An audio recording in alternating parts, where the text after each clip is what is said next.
하나님의 말씀을 보도록 하겠습니다. 히브리서 12장 1절과 2절을 보도록 하겠습니다. 이러므로 우리에게 구름같이 둘러싼 허다한 증인들이 있으니 모든 무거운 것과 얽매기 쉬운 죄를 벗어버리고 인내로서 우리 앞에 당한 경주를 하며 믿음의 주여 또 온전하게 하시는 이인 예수를 바라보자. 그는 그 앞에 있는 기쁨을 위하여 십자가를 참으사 부끄러움을 개의치 아니하시더니 하나님 보좌 우편에 앉으셨느니라. 아멘. 우리가 2021년도도 시작한 지가 벌써 11개월이 지나고요. 이제 한 달밖에 남지 않았습니다.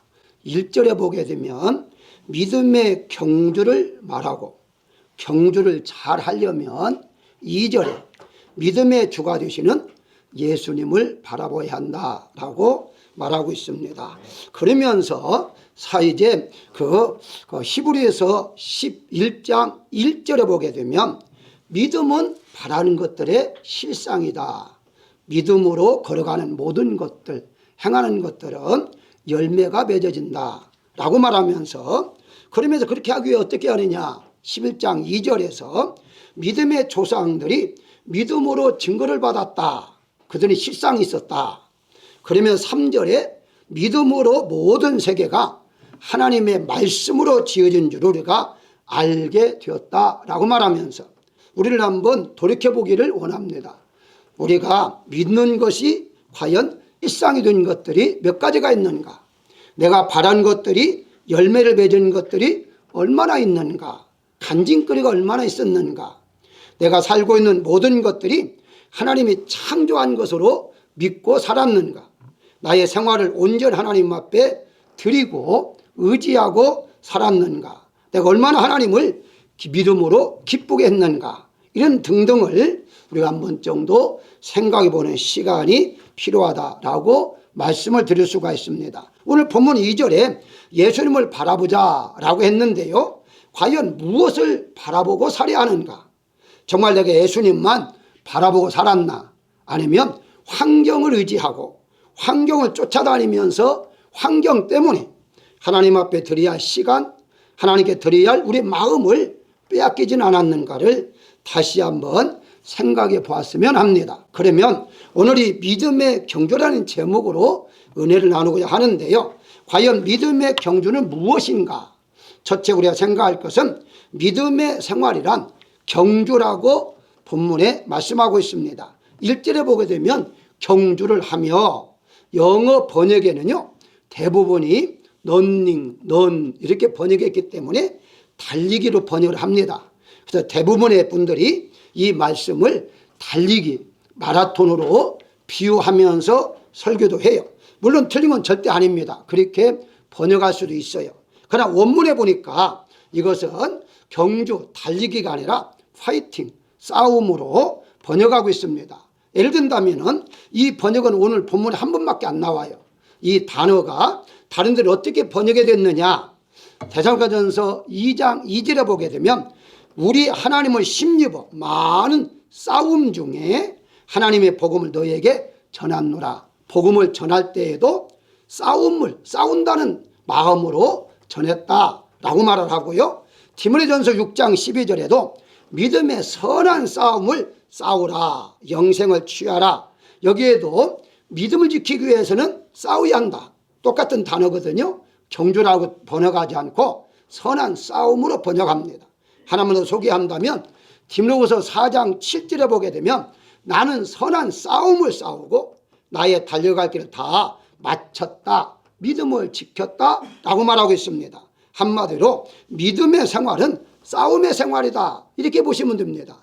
달리기보다도 달리기로 번역해도 문제는 없어요. 그러나 원문에는 이게 싸움으로 했기 때문에 싸움이 조금 더 강렬하다, 이렇게 보면 되죠. 달리기는 달리면 되지 뭐 누구야 경쟁을 할 수 있겠죠. 다른 사람보다도 경쟁을 할 수 있으나 뭐 이제 파이팅, 싸우기까지는 하지 않아도 되기 때문에 업문적으로 우리는 싸움을 한번 생각해 보기로 하겠습니다. 자, 그렇다면 우리의 신앙생활이란 무엇이냐? 싸워야 한다는 것인데 우리는 누구나 살아가는 과정 속에서 싸워본 경험은 있을 것입니다. 형제와 싸우기도 하고 부부간에 싸우기도 하고요. 이웃과 혹은 일터에서 직장에서 싸워보기도 합니다. 혹은 전혀 한 번도 보지 못하는 사람과도 싸우기도 할 수가 있어요. 자, 이런 경험들을 통해서 우리가 한번 생각해 보십시다. 싸울 때에 조용조용히 속삭이면서 싸우는 것은 없습니다. 그것은 중얼거린다 하지 싸운다라고 하지를 않아요. 그러면 이제 싸우게 되면요, 목소리는 자연히 높아지죠. 그리고 이제 사용하는 단어가 점점점 악해집니다. 욕설도 나오게 되고요, 눈은 부릅뜨게 되고요, 또 이제 콧구멍은 벌렁벌렁하게 되고, 조금 더 기분이 나쁘면요, 손이 뭐 쥐었다 폈다 쥐었다 폈다 이렇게 때릴 것인가 말 것인가까지. 그런 이제 남자들은 그래요. 여자들은 뭐 손으로 하지 않고 머리를 움켜잡을까 뭐 이렇게 생각하겠죠. 어쨌든 그런 모습으로 다 변합니다. 다시 말씀드리면 싸우겠다 할 때에 온 몸은 싸울 준비를 한다는 거예요. 몸이 알고서 싸울 준비하는데 왜? 이기하니까, 지면 안 되니까. 그런데요, 사실은요, 이런 싸움은 아무런 유익이 없다는 거예요. 성경에서는 육의 싸움은 유익이 없다라고 분명히 말합니다. 왜냐하면 이런 싸움이 심해지면 부부싸움들이요, 경찰 가잖아요. 경찰을 부르잖아요. 그러니까 결국은 경찰서 가야죠. 또 이제 손해 났으면은 손해를 이렇게 또 물어줘야죠. 이런 것들 전혀 유익이 없어요. 그런데 그래서 우리가 이런 싸움은 가능하면 하지 않는 게 낫다라고 말할 수가 있죠. 그런데 분명한 것은 여기 본문의 1절에 보게 되면 우리 앞에 당한경조라고 해서 당한이라는 단어를 우리가 아리아마 줍니다. 이런 싸움은요, 하지 않아야 되는데요, 반드시 싸워야 싸움이 있다는 거예요, 성경에서는. 근데 이게 당한이라는 단어가 원문에 보니까 이미 정해진이라고 되어 있더라고요. 헬라어로는 이미 정해진. 그러니까 싸움을 위해서 정해놨다는 거예요. 이 말은 피할 수가 없어요. 이걸 그대로 번역하면 반드시 싸워야 할 이제 싸움, 이렇게 말할 수 있죠. 피할 수가 없어요. 선택할 수가 없어요. 반드시 싸워야 한다는 거예요. 다시 말씀드리면 믿음의 싸움은 의무라는 것입니다.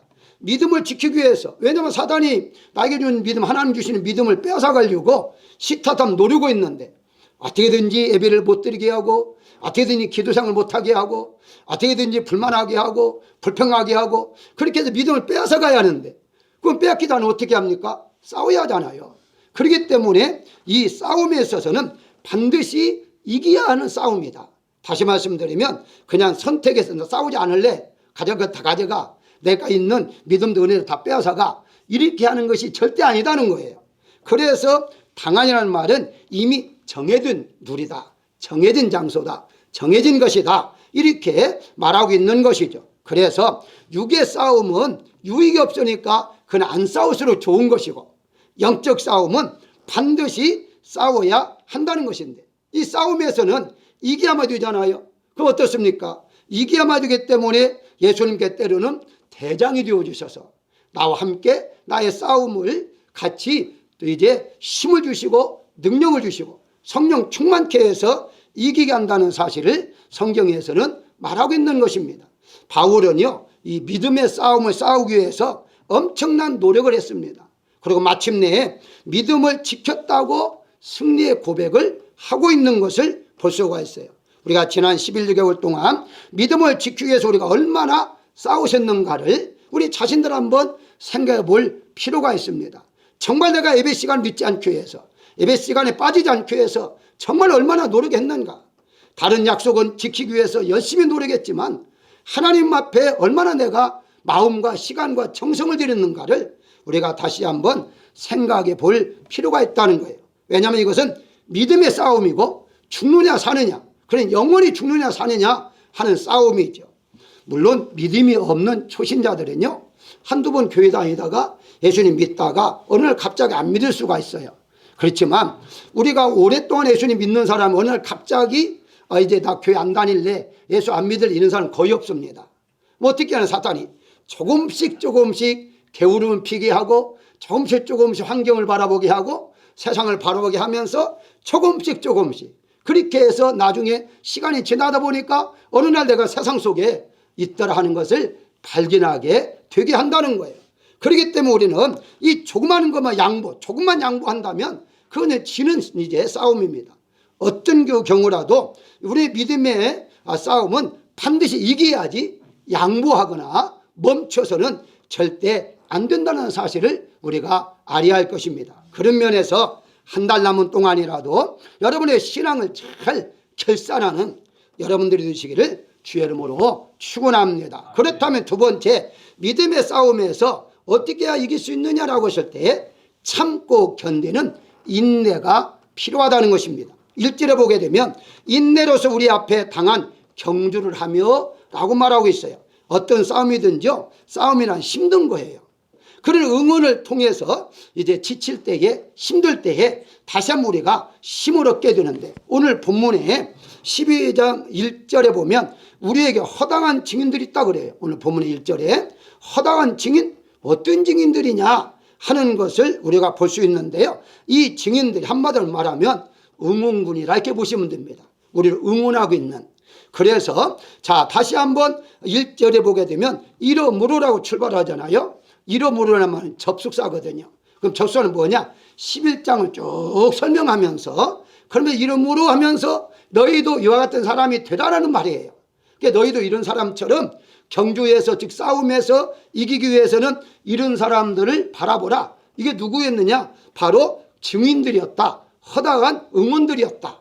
그러면서 이들을 바라보면서 절대 승리하라 라고 지금 말하고 있습니다. 그러면 누굽니까? 여러분 잘 알다시피 11장에 기록된 모든 분들을 보게 되면 믿음으로 승리한 사람들만 기록하고 있어요. 거기는 때로는 톱으로 잘림을 당한 사람도 있고, 목이 벤 사람도 있고, 뭐 굶주리고 헐벗고, 아니 여러분들 그런 지금 환란이 온다 할지라도 여러분들 믿음이 지킬 수 있는 그런 믿음이 과연 있을까요? 그런데 성경에 보게 되니까 그런 가운데 속에서도 끝까지 믿음을 지켰다는 거예요. 우리는 그런 뭐 환경 그런 건 아니더라도 너무 편안해서, 편안 때문에 예수님 멀리할 때가 얼마나 많이 있습니까?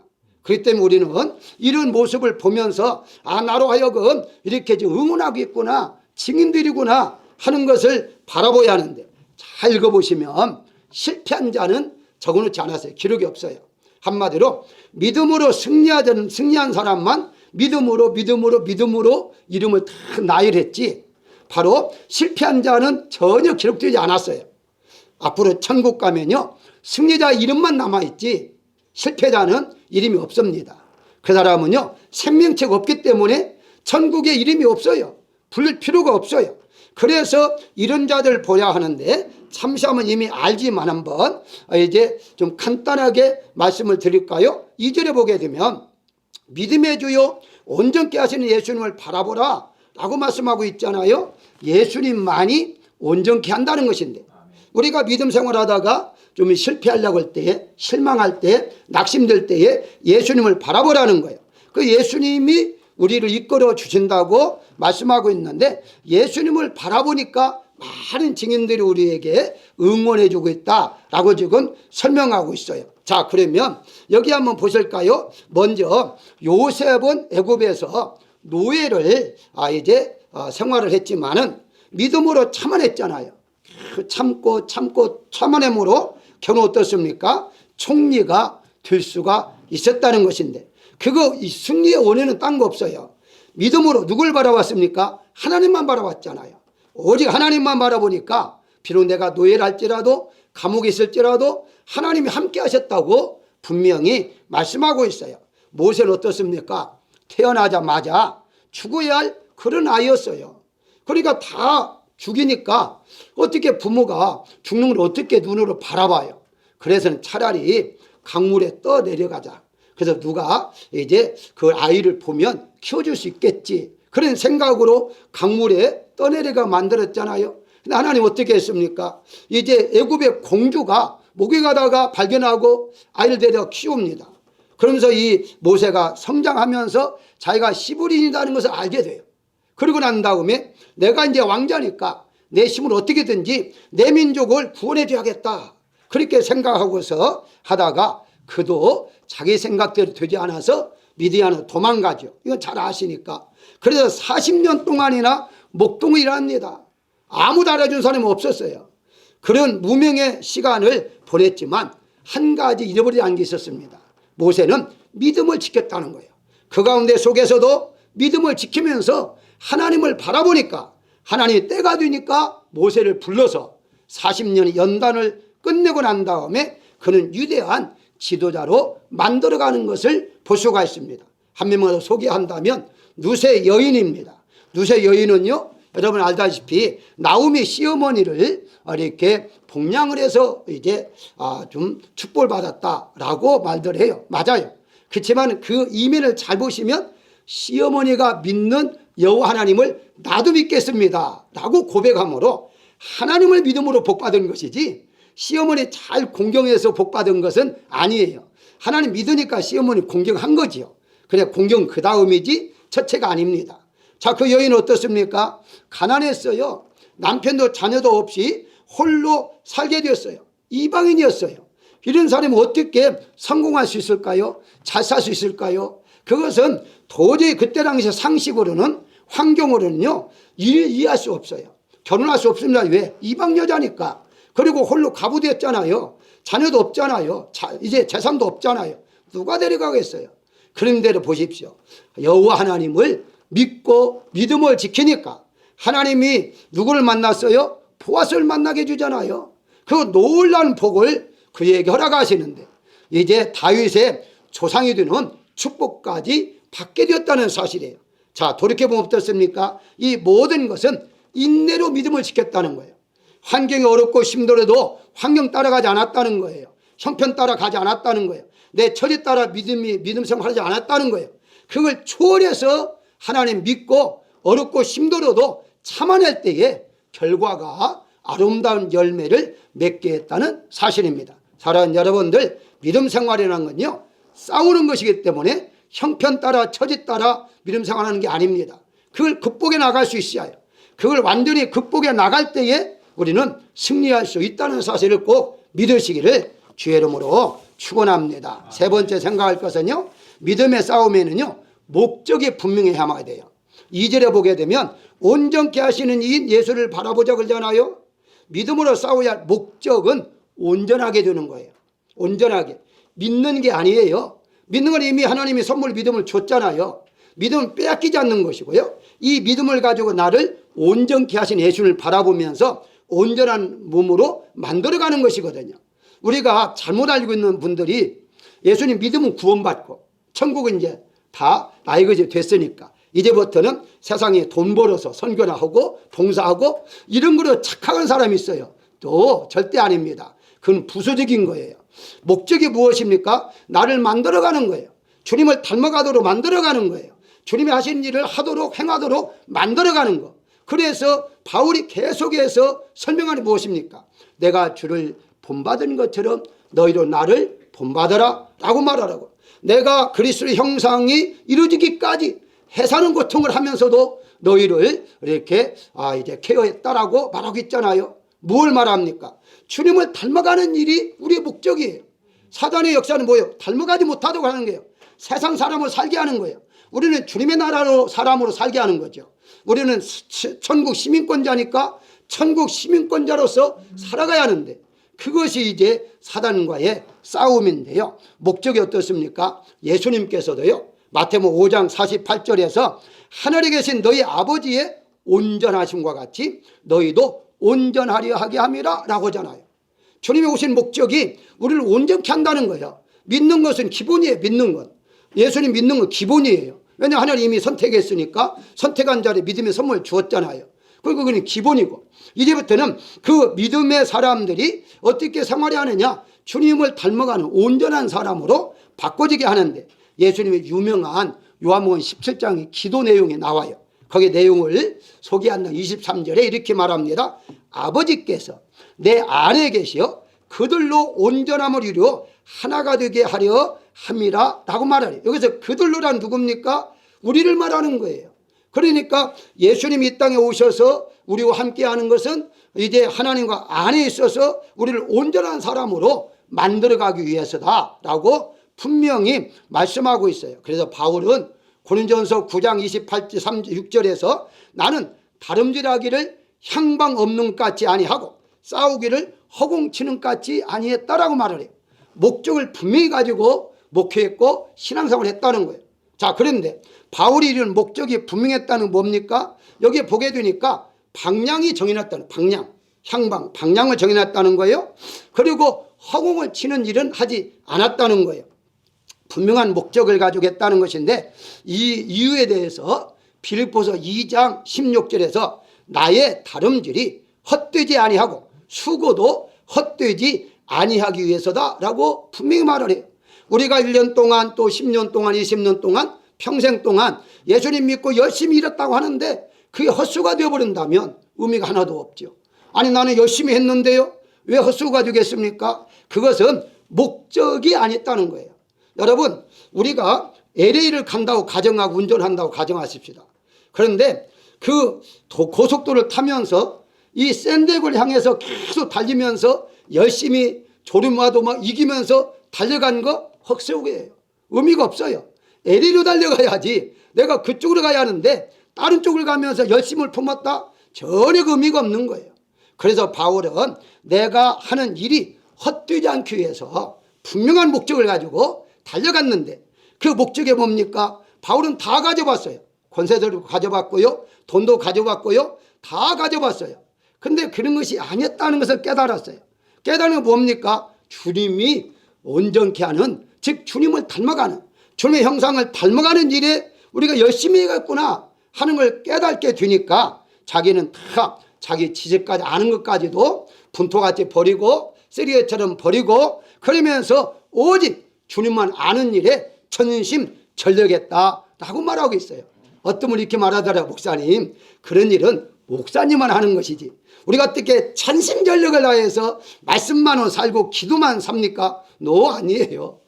성령께서는요 목사에게만 임한 게 아니에요. 성령 하나님은요 우리 모두에게 임했어요. 성령 하나님은 우리의 모든 사람의 마음속에 계세요.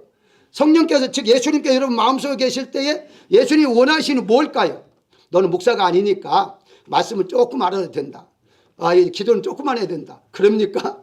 아니에요. 여러분 속에 계신 예수님이나 내 속에 있는 예수님이나 다 동일한 분이에요. 동일한 분이 뭘 원하실까요? 세상 것보다는 영적인 일에 더 매진하도록 예수님은 원하고 있다는 사실을 우리가 알아야 할 것입니다. 그래서 바울이 이런 고백을 해요. 빌립보서 3장 12절에서 내가 이미 얻었다 함도 아니요 온전히 이루었다 함도 아니요 오직 그리스도께 잡힌받은 것을 잡으려고 달려간다 라고 말하고 있어요. 우리의 이 믿음의 싸움은요 하루 이틀에 끝나는 싸움이 아니라는 거예요. 여러분들이 올해도 하나님이 나의 생명을 연장시켜줬다면 아직도 싸울 게 있기 때문에 연장시킨 거예요. 더 많은 상급을 주기 위해서 하나님이 우리에게 시간을 준 거예요. 어떤 분은 왜 나를 안 데려갔을까 생각하는데요, 안 데려가 훨씬 더 복입니다. 왜냐하면 오래 있을수록 하나님이 더 충성할 수 있는 시간이 많아지잖아요. 기도할 시간이 더 많아지잖아요. 그러면 그럴수록 더 상급이 쌓여진다는 사실을 우리가 알아야 한다는 거예요. 헛된 시간을 우리는 보내지 않는다는 사실을 우리가 알아야 할 것입니다. 그런데 이 바울이 아주 귀중한 말을 했어요. 여기 달려간다고 했을 때요 어떻게 말을 했느냐, 잡힌받은 그것을 이라고 말을 해요.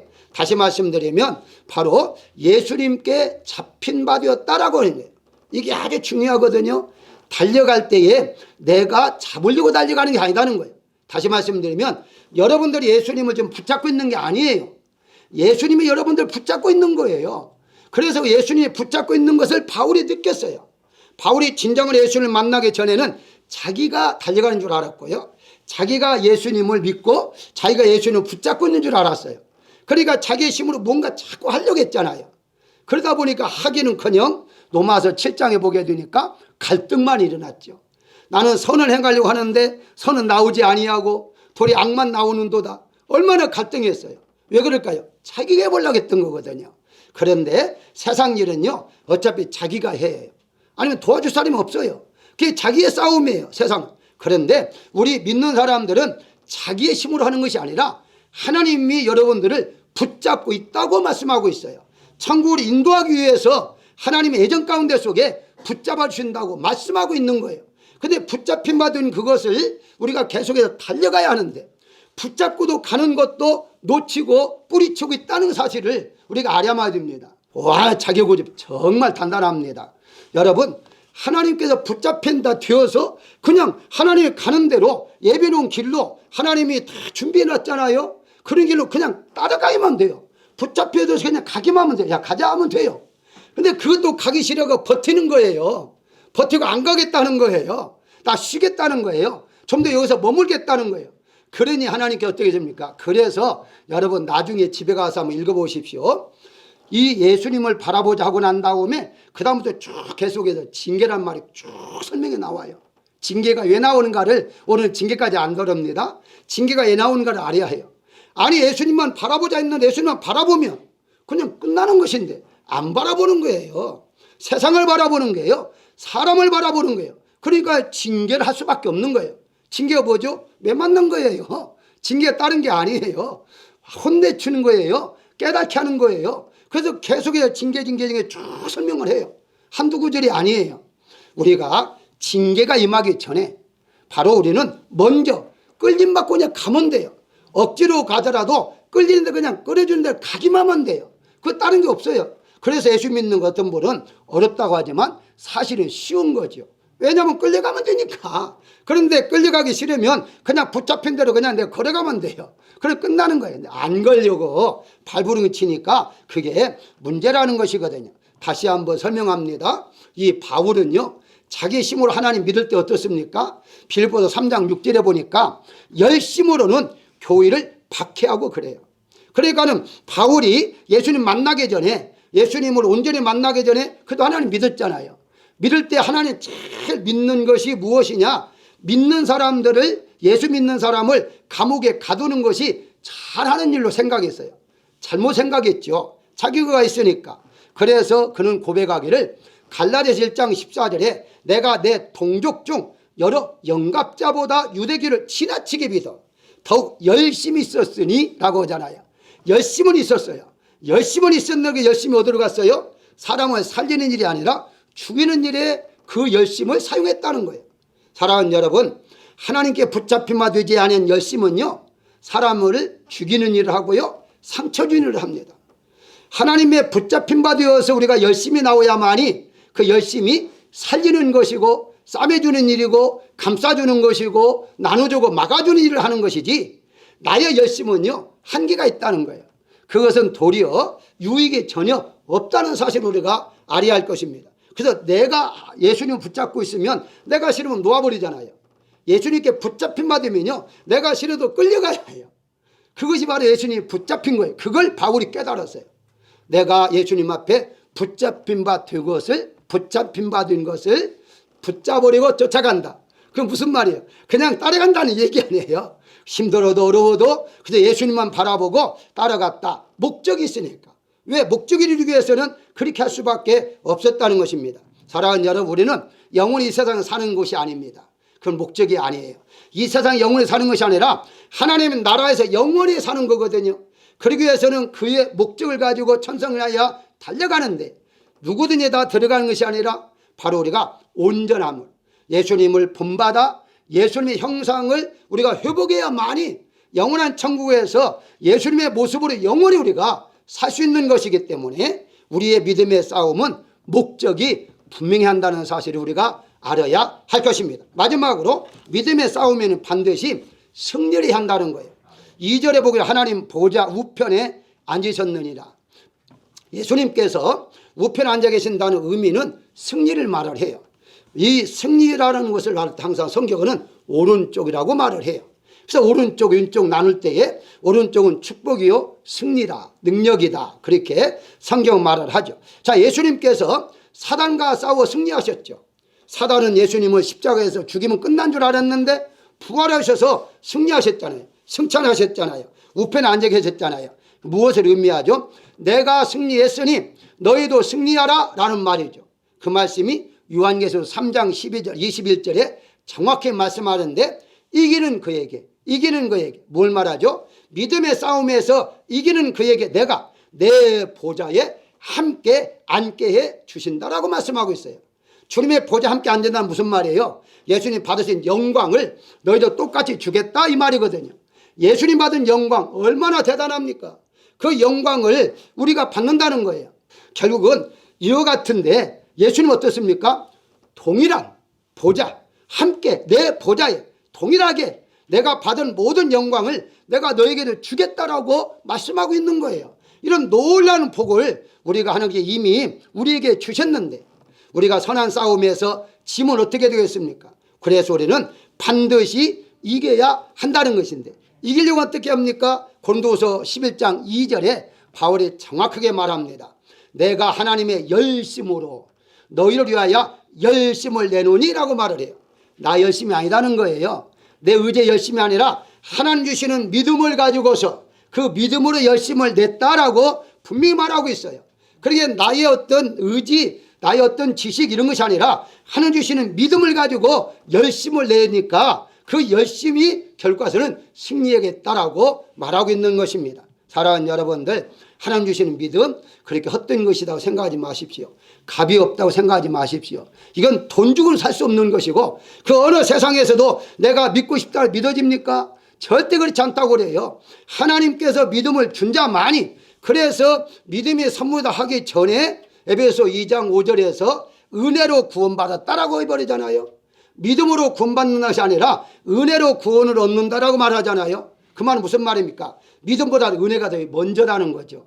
하나님 우리를 먼저 사랑했기 때문에 믿음을 주시고 믿음을 줬기 때문에 믿음을 잘 지키라고 말씀하고 있는 거예요. 바로 우리가 반드시 승리하기 위해서는 어떻게 할 것이니까 라고 말할 때에 열심을 다 내야 한다는 거예요. 열심으로 신앙생활을 해야 한다는 거예요. 승리의 비결이에요.